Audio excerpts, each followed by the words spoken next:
Hello बच्चों, कैसे हो। आज हम केमिस्ट्री गुजकेट पेपर 2019 का सॉल्व करेंगे, क्योंकि अभी गुजकेट की एग्ज़ाम ये कोरोना वायरस के चलते थोड़ी डिले हुई है, लेकिन वो होगी ज़रूर। तो उसकी भी प्रैक्टिस हम कर लेते हैं। जितने भी क्वेश्चन पूछे गए उसका सॉल्यूशन कैसे करना है तो वो भी हम बात कर लेते हैं। तो पहला क्वेश्चन से स्टार्ट करते हैं। 1,2 dichloroethane in which type of halide. Option है allylic halide, alkylidene halide, vicinal halide और जेमिनल हैलाइड। तो उसके लिए पहले मैं आपको समझाता हूँ कि 1,2 डाइक्लोरोइथेन का स्ट्रक्चर क्या होता है। तो हम जानते हैं कि 1,2 डाइक्लोरोइथेन मतलब इस टाइप का भी हो सकता है, या तो इस टाइप का भी हो सकता है। ये दो टाइप के हो सकते हैं, ये भी हो सकता है और ये भी हो सकता है।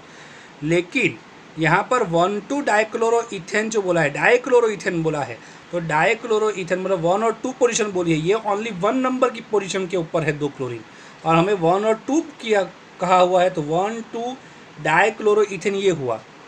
अब ये किस टाइप का है हैलाइड है, तो उसके लिए क्या समझना पड़ेगा कि पहले ही आप समझो कि दो अलग अलग कार्बन के ऊपर, दो Cl भी अलग अलग कार्बन के ऊपर अगर अटैच होते हैं तो उसे विसिनल डाइहैलाइड बोलते हैं। दो अलग अलग कार्बन के ऊपर हेलोजन ग्रुप अगर अटैच है तो उसे विसिनल डाइहैलाइड बोलेंगे। तो हमारा आंसर क्या आएगा? विसिनल डाइहैलाइड हमारा आंसर आएगा। क्लियर है बच्चों? Very nice. नेक्स्ट देखिए, polarimeter is use to determine dash of compound. तो पॉलिरीमीटर का यूज़ हम देख चुके हैं। पॉलिरीमीटर किस में आएगा? हेलो एरिनो हेलो अल्किल कंपाउंड में आप देख सकते हो निकोल प्रिज्म आता है, डेक्स्ट्रो और लिवो रोटेटरी यहाँ पर हमें देखने को मिलता है। तो सीधी बात है वो किस में आएगा? DNL कॉन्जुगेशन उसका आंसर आएगा। सीधा NCERT बेस्ड क्वेश्चन है, इसमें कोई प्रॉब्लम आपको होना नहीं चाहिए।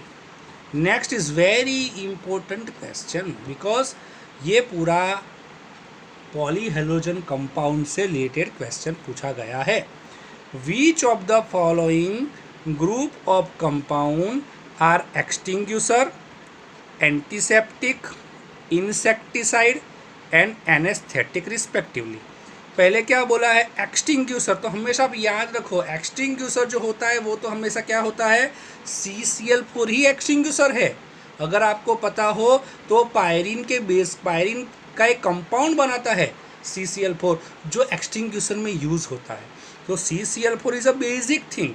तो ये दोनों ऑप्शन ही बचे अभी हमारे पास, क्योंकि CCl4 तो फिक्स हो गया। एंटीसेप्टिक हम जानते हैं, एंटीसेप्टिक भी कौन सा है? CH3 is a antiseptic. Triiodomethane is a antiseptic. अगर हम कुछ गिर गए हो और अगर हम हॉस्पिटल में जाते हैं तो जो कंपाउंड ड्रेसिंग में यूज़ होता है वो एंटीसेप्टिक कौन सा है? ट्राई आयोडोमीथेन है। आगे बोला है इंसेक्टिसाइड। इंसेक्टिसाइड तो हमें पता ही है DDT है। और लास्ट वाला एंटीसेप्टिक कौन सा है? Chloroform CHCl3। तो आपका आंसर कौन सा आएगा? B option is your right option. Clear है बच्चों? चलो नेक्स्ट क्वेश्चन की ओर चलते हैं। यहाँ पर देखिए, विच of the following alcohol has the highest boiling point. अब ये कॉन्सेप्ट बहुत ही अच्छी तरह समझ आई, इज़ वेरी इंपॉर्टेंट थिंग। याद रखिए कि बॉइलिंग पॉइंट उसी का ज़्यादा होता है। दो चीज़ ध्यान रखनी, बॉइलिंग पॉइंट उसी का ज़्यादा होता है जिसमें कार्बन मोर हो, कार्बन ज़्यादा हो, और तीसरी बात वो कैसा हो? लीनियर हो। लीनियर का मतलब उसमें ब्रांच न हो, नो ब्रांच, उसमें ब्रांच न हो, वही आपका बॉइलिंग पॉइंट सबसे ज़्यादा उसी में होगा। क्लियर है? तो यहाँ पर देख लेते हैं। पहली बात तो है कि सबसे ज़्यादा ब्रांच तो इसमें है, तो उसका मतलब है कि ये तो आएगा ही नहीं, क्योंकि ये तो कौन सा हो गया? ज़्यादा ब्रांच वाला है, तो ये तो आएगा ही नहीं। ब्यूटेन 2ऑल में देखिए तो एक ब्रांच आपको मिलेगी 2 नंबर के ऊपर, OH ग्रुप आपको मिलेगा, तो ये भी नहीं आएगा। प्रोपेन 2ऑल है तो ये भी एक ब्रांच है, तो ये भी नहीं आएगा। आंसर ए ही क्यों आएगा? क्योंकि सबसे ज़्यादा आप देखो कार्बन किस में है? इसी में है। 4 कार्बन, इसमें 3 कार्बन, इसमें 3, इसमें 4। हाँ, इसमें भी 4 है, इसमें भी 4 है, लेकिन इसमें ब्रांच नहीं है। तो जिसमें ब्रांच नहीं है और जो लीनियर है उसका बॉइलिंग पॉइंट सबसे ज़्यादा रहेगा। क्लियर है बच्चों? चलो नेक्स्ट चलते हैं। अब नेक्स्ट वाला जो है ना वो बहुत ही इंपॉर्टेंट है। Which is the major product obtain by the hydrolysis of compound form by reaction between formaldehyde and ethyl magnesium bromide. मैं आपको समझाता हूँ ये रिएक्शन। फॉर्माल्डिहाइड का मतलब हुआ है HCHO plus ethyl magnesium bromide C2H5MgBr है। अब यहाँ पर होता क्या है कि यहाँ पर आप ध्यान रखेंगे कि ये जो कार्बन है उसके ऊपर हमेशा ये क्या है RMgBr है। ये आपका क्या है RMgBr है। तो ये इसके साथ ही अटैच होगा। ये किसके साथ अटैच होगा? C2H5 इसके साथ ही अटैच होगा। और MgBr किसके साथ अटैच हो जाएगा? ऑक्सीजन के साथ। तो क्या आएगा? तो यहाँ पर इस तरीके से स्ट्रक्चर हमें मिलेगा C2H5 CHOMgBr हमें मिलेगा, इस तरीके से मिलेगा। और इसी का हाइड्रोलिसिस करेंगे। हाइड्रोलिसिस का मतलब H2O, तो उसके में भी इस तरीके का होगा H+ एंड OH-। तो हमें क्या मिलेगा कि ये जो OMgBr है उसके साथ कौन चला जाएगा? H बराबर। इस OMgBr के साथ कौन सा चला जाएगा? H चला जाएगा। तो हमें क्या मिलेगा? MgOHBr रिमूव हो जाएगा। तो प्रोडक्ट क्या मिलेगा? C2H5 CH2OH C2H5 CH2OH। इस तरीके से प्रोडक्ट हमें मिलेगा C2H5 CH2OH। ये हमारा क्या है? इथाइल मैग्नीशियम ब्रोमाइड है। ये कार्बन है, CH2 हो गया बराबर। तो CH2 C2H5 CH2OH। तो हमारा आंसर क्या मिलेगा? Propane 1 all. क्या मिलेगा? Propane 1 all is our right answer.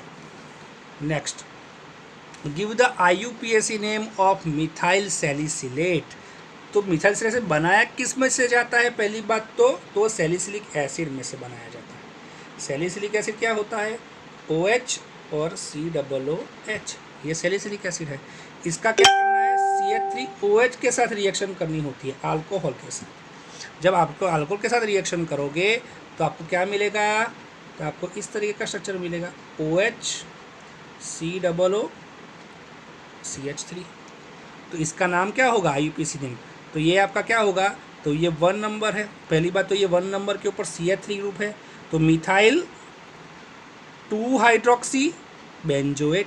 Methyl 2 hydroxy benzoate, it is our second answer. Methyl 2 hydroxy benzoate. Ester मिलेगा। हमेशा याद रखो कि acid plus alcohol is equal to ester मिलता है। तो उसके वजह से हमें इस तरीके का आंसर मिलता है। ठीक है बच्चों, नेक्स्ट की बात करते हैं।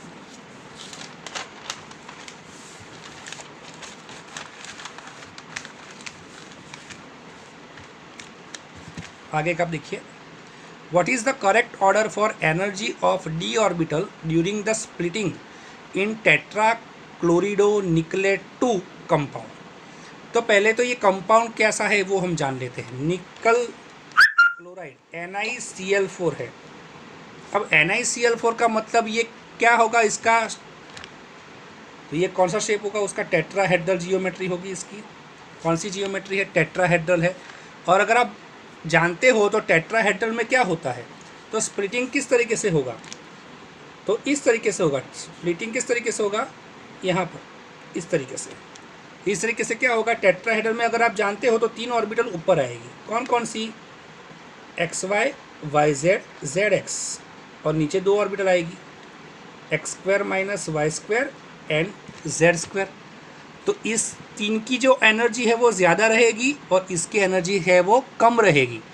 तो कौन सा आंसर आएगा? B नंबर का। आप देखिए कि इन तीनों की एनर्जी सेम रहेगी और इन तीनों की एनर्जी इन दो से ज़्यादा रहेगी। तो ऑप्शन क्या आएगा? B नंबर का आएगा। Next, primary valency and secondary valency of central metal ion and the number of total ion produced in aqueous solution for। इस कंपाउंड के लिए हमें प्राइमरी वैलेंसी भी ढूंढनी है, सेकेंडरी वैलेंसी भी ढूंढनी है और दूसरा क्या ढूंढना है? टोटल आयंस कितने होंगे वो भी हमें ढूंढने हैं। तो क्या करेंगे? पहले तो इसका पता होना चाहिए कि प्राइमरी वैलेंसी है क्या। तो प्राइमरी वैलेंसी आप याद रखिए, primary valency is equal to oxidation number. Primary valency हमेशा ऑक्सीडेशन नंबर कहलाती है। तो पहले हमें क्या करना पड़ेगा, ऑक्सीजन नंबर इसका ढूंढना पड़ेगा। तो ढूंढते हैं। तो के का चार्ज कितना होता है, 1 होता है। CO को हम X कहेंगे। ऑक्सलेट आयन, आप याद रखेंगे ऑक्सलेट आयन के -2 चार्ज होता है, तो 2 × -2 तो -4 होगा। NH3 is a neutral ligand, तो वो 0 हो जाएगा, इक्वल टू 0। तो X इक्वल टू कितना आएगा, 3 आएगा। X इक्वल टू कितना आएगा, 3 आएगा। तो 3 आएगा। प्राइमरी वैलेंसी कितनी आई, 3 आई। अब सेकेंडरी वैलेंसी, सेकेंडरी वैलेंसी का मतलब क्या होता है कि secondary valency is equal to total ligand, total ligand. Secondary valency मतलब टोटल लिगैंड। तो टोटल लिगैंड कितने हैं, अब ये ध्यान रखिएगा आप, यहाँ पर ऑक्सलेट जो है वो डाइडेंटेट है, मतलब एक ऑक्सलेट इज इक्वल टू 2। तो 2 ऑक्सलेट के लिए कितने होंगे, 4 ये प्लस 2, तो कितने होंगे टोटल 6। कितने होंगे, सेकेंडरी वैलेंसी कितनी होगी, 6 होगी। और टोटल आयंस की बात करते हैं। आयंस की बात करें तो ये पूरा एक नेगेटिव चार्ज वाला आयन से पूरा ब्रैकेट वाला है जो वो, और ये पॉजिटिव है। तो ये पॉजिटिव एक और एक नेगेटिव आयन, तो 1 + 1 = 2। तो हमें कितने मिले ऑप्शन, तो 3, 6, 2। तो प्राइमरी वैलेंसी 3, सेकेंडरी वैलेंसी 6 और टोटल आयन 2। तो option B is correct. Option B is our right option. Clear है बच्चों, okay. Next, which of the following compound undergo aldol condensation. aldol condensation क्या होता है, aldol कंडेंसेशन वही देता है जिसमें अल्फा हाइड्रोजन होता है। जिसमें अल्फा हाइड्रोजन हो वही aldol कंडेंसेशन देता है। तो हम देख रहे थे किसमें अल्फा हाइड्रोजन है, तो एसिटाल्डिहाइड का स्ट्रक्चर क्या होता है, CH3CHO, ये एसिटाल्डिहाइड का स्ट्रक्चर है।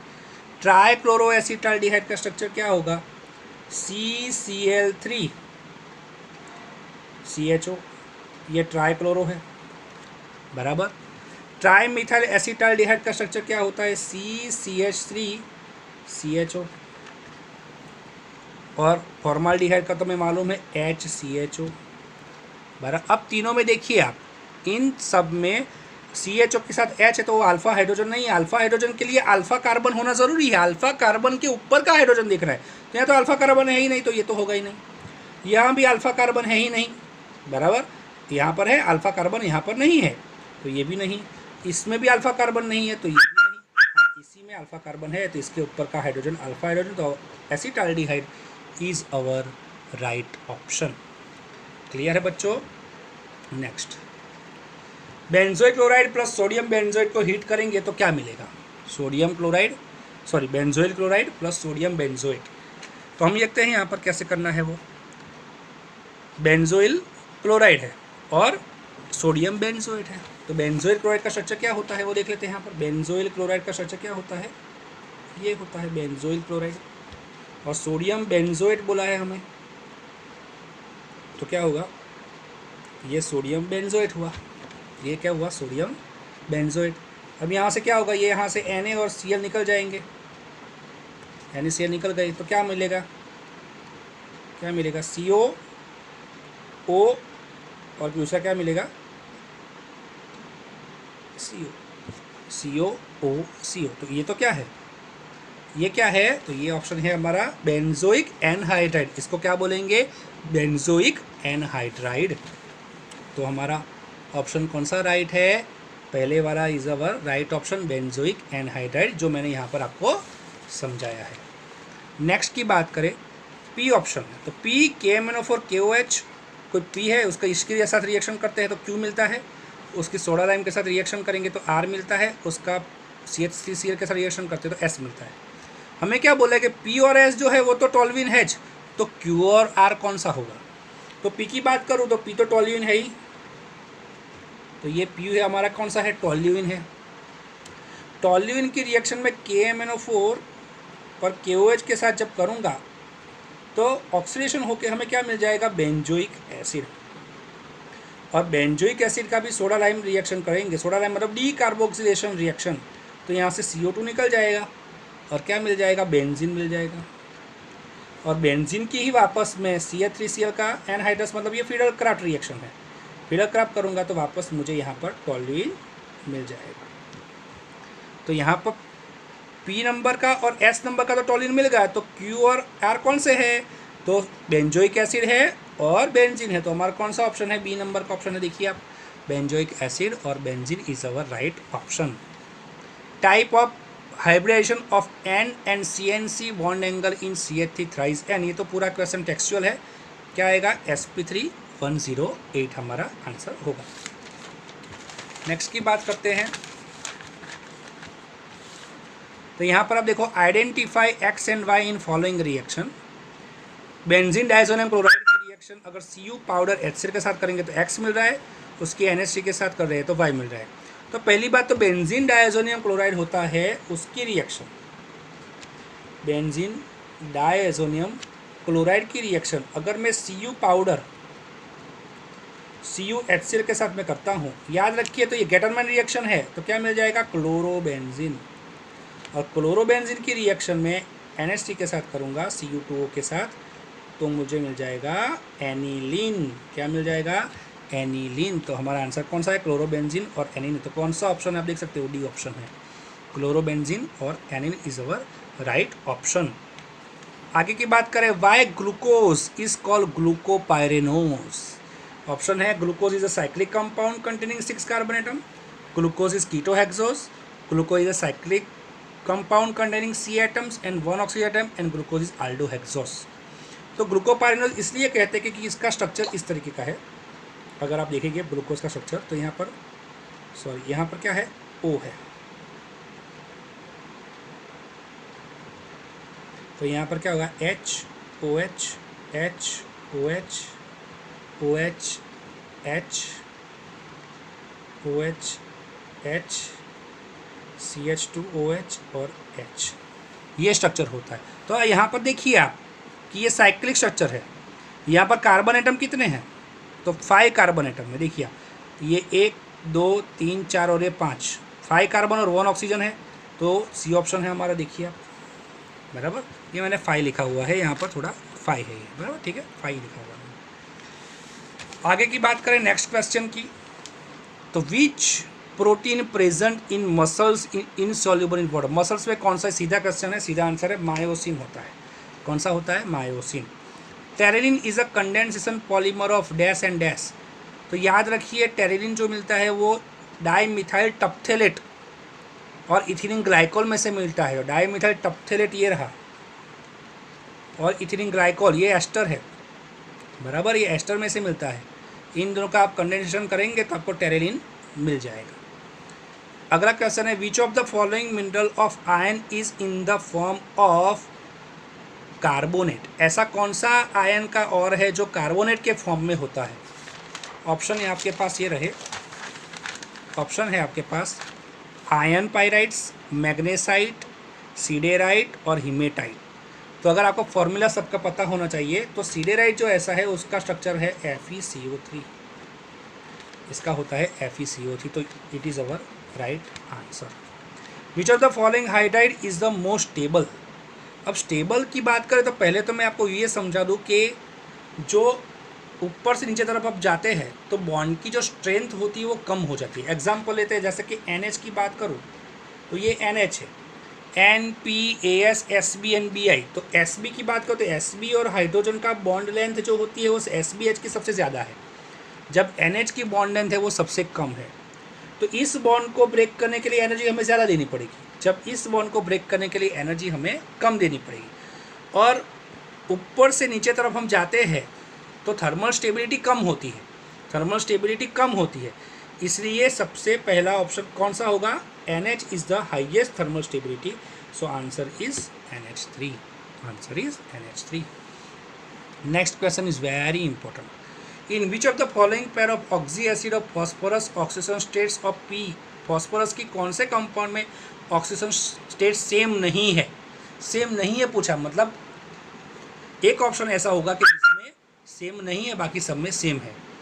तो इसकी अगर मैं बात करूँ तो इसका ऑक्सीजन स्टेट हम ढूंढे तो 4 × 1 + 2x, ऑक्सीजन का 7 × -2 तो 14 = 0, तो 2x - 10 = 0, तो x = कितना आया, 5 आ गया।